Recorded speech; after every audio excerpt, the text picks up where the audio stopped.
Hey everybody, my name is Luke Mitchner. I'm a public school teacher in Washington State and an Institute for Common Power Educator Ambassador. This is today's Daily Truth.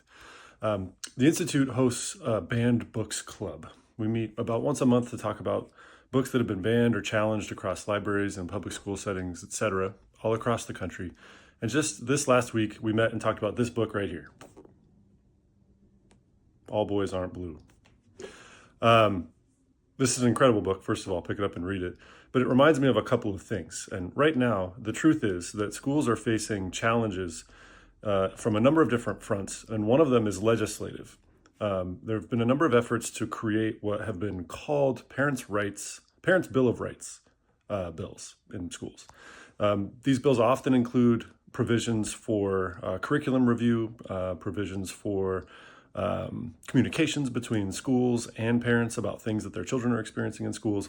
All of these things which are on the surface like obvious and of course should be happening, and in fact are happening already. But what these bills also do, which I think is insidious and dangerous to schools, is forget about the students' rights often. Students have the right to learn hard history. They absolutely do. And Parents' Bill of Rights bills often take away the ability of an educator, a professional educator who is trained in the instruction of that hard history, to deliver that truth to those students.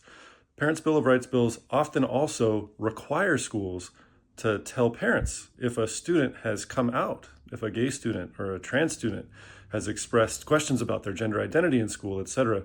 Parents are required, according to these pieces of legislation, often, schools are required to report that to those parents.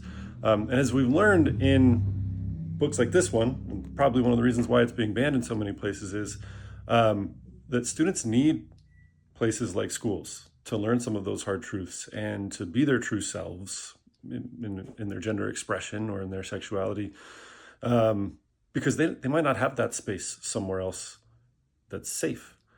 And school is a safe place for a lot of those students. It's a safe place to learn hard truths. It's a safe place for most to be themselves, where maybe home isn't a safe place. And I think in our conversation about what parents' rights are, one of the hard truths that we need to remember is that we need to center students' rights too.